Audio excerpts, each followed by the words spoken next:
Good afternoon, ladies and gentlemen. This is Dr. B, your Cajun Connection, coming to you from my home office.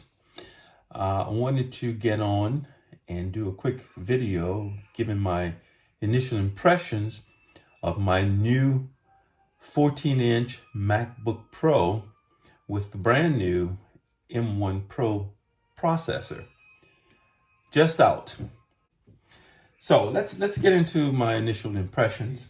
When I first opened the box, the very first thing I did was to turn the computer over and take note of the feet, because when I saw renderings of this machine when it was still on the drawing board, it looked like the feet were a half-inch tall, like stilts, and I was wondering about the ergonomics of that. But I should have known that Apple was going to take care of that and make sure that everything was ergonomically correct. Also, you notice the color is silver. Now, I have had a space gray laptop, and I still have it, for the last year and a half. When I first saw these, I fell in love with this. It was snazzy. I'm thinking, oh, that's really nice. But I have since, that love affair lasted about a month. And then I had some buyer's remorse with this. It started to look very dull. It started to look very industrial, lawyer office, looked like Germany on a winter's day. I just didn't have a warm and cozy feel. This, on the other hand, this is contemporary, it's airy, it's artsy, and I'm glad I made that choice. It really didn't take long. After having lived with this for a year and a half, it was a very easy choice to come back to the silver, and I really like the way that this machine vibes with the squared off design, which is a little throwback, a little retro. And so going back to the silver away from the space gray, for me, this is a very personal decision, but for me, this whole combo works. It has a more a vibe that's in tune to the form factor and the color. So that was the second thing I looked at. Then the display on this machine, it is perfect. It's right in the sweet spot for me because it's 14.2 inches as opposed to 13.3. You don't think that's a lot, but with these thinner bezels, it just seems like the screen is right where it needs to be. It's that sweet spot. It's not too big. It's not too small. It's right. It's just right for me. Right. The screen is a mini LED liquid retina XDR. So for those of you who are used to the XDR experience, the OLED experience, you're not going to miss much. This is really close. And I just think that this screen gives such a great experience, visual experience as you do your work. The ProMotion architecture, which maximizes the fluidity of the screen, is buttery. It's dynamic between 24 hertz and 120 hertz. So if it needs that refresh rate to be higher, it goes higher. Otherwise, it's optimizing power conservation. And that's how you can get these 17 hours of battery life because of those kinds of, that kind of architecture. The brightness, now this is important, especially here in the hot, bright Louisiana sunlight, is 1600 nits peak brightness, but 1000 sustained, and you can have a good visual experience working in pretty glaring sun. Now this machine here, has 16 gigs of RAM. It has 512 gigabyte, and it has an 8-core CPU and a 14-core GPU. So really packing some power. Of course, this is a base model, and it can get up to 32 gigs of RAM. I was tempted, but you know my old axiom, never buy more computer than you really need. So someone says, well, you know, it's better to have it and not need it than to need it and not have it. And that's certainly true. But, you know, money is money. And, you know, I don't want to just throw money down the drain buying something that I'm never going to use. I would rather just know what my work requirements are, or my system requirements are, and operate within that frame. So that's where this machine is. Now, one of the things that was a game changer and made this decision really easy is the ports. But these two USB-C ports here, Thunderbolt 3 ports, this was all that we had on this machine.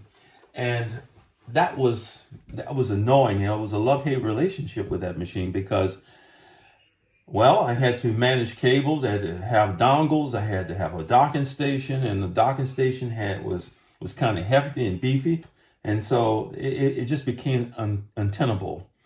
Mobility was terrible. So the machine wound up staying on my desk, tethered to a docking station all the time. Didn't like it. Well, with this machine, it has a whole different selection of ports. And we'll just look at them real quickly in case you've not seen them before. But if you're an Apple person, I'm sure you have. You have the MagSafe Connect, and you have two USB-C Thunderbolt 4 ports here, and a 3.5 millimeter headphone jack. And on the other side, you have an HDMI port, another Thunderbolt 4 port, and an SSD card slot, which I used today. Took some pictures and just uploaded them real easy. So that was nice. Like I said, the ports are back, and I hope Apple never walks down that path again, because that was frustrating. The machines were fantastic, but that minimal port availability, that was the pits, as they say. Now, the weight of this machine is 3.5 pounds, and this one is because it's a little smaller. If I place them on top of each other, you can see about a half-inch wider and a half-inch longer, and also a little taller, as you can see here. So this machine is beefier, it's bigger, but the difference in weight is just a few ounces. You're never going to throw this machine in your backpack and think, oh, this is weighing me down. If that one didn't, this one won't either. So that the weight difference is minuscule. Speaking of minuscule, it's the whole argument with the notch. I don't see what the issue is. It, to me, is a non-issue, so I'm not going to even spend time dealing with it. Suffice it to say that included in that notch is a webcam, a new webcam that has 1080p resolution as opposed to 720, which these MacBook Pros have been having for a decade now. And if you're anything like me, you had a third-party webcam just to have some decent teleconferencing when that was needed. People who did Zoom or Google Classroom or whatever the teleconferencing you were engaged in, it was embarrassing. It looked like you always just rolled out of bed. It was ghastly looking. Well, these cameras are much better. And so I think your experience is going to be better.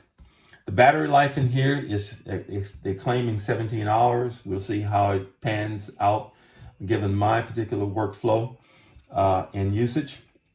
But 17 hours is double what I'm used to for the most part. And so that's going to be a positive experience, no doubt about it. Now, again, these are my specs, and this machine was $2,000 plus taxes. And they're not giving these away, but to me, it's worth every penny. But I'm careful because if to spec it up, these same computers can go $3,000, $4,000, $5,000, just depending on how you spec it up. So I'm glad to have this base model, and I think that's going to be all I'll ever need. So the last question I want to pose is, do you think there's still a market among Apple users for a machine like this? Now, this is a 2019 MacBook Pro with the Intel processor in it. And there's also a MacBook Pro 2020 with the M1 processor in it. Both of those processors are less powerful than this new M1 Pro. So my question is, what do you think? Is there still a market for these? And my answer is, I think yes, because for those who don't want to sink $2,000 into one of these machines, you don't want to sink $2,000 into one of these machines, you can still pick up these for a good price. And I think buying them from a private seller or some third-party vendor, you can probably get a pretty good deal. I don't know what Apple is selling these for, but I'm sure it's going to still be relatively expensive. Me, on the other hand, I would be willing to part with this for a few $100s because I just don't need it. And that's what I'm thinking is going to be the case for most Apple users who upgrade to this new Mac or trade it in. You can do that as well.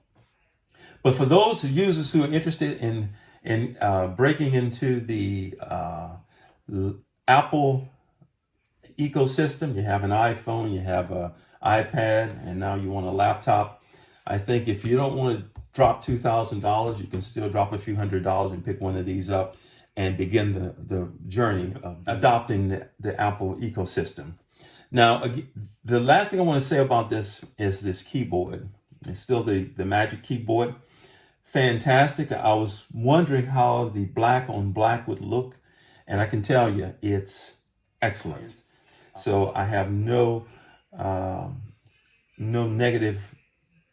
negative to say about the black on black. I thought it might look a little aggregated, a little jumbled, but no, it's perfect the way it is. So, all in all, my initial impressions that this is going to be a good purchase. I'm going to really enjoy using it, and I would highly recommend it to anybody who is interested in getting aboard the Apple ship.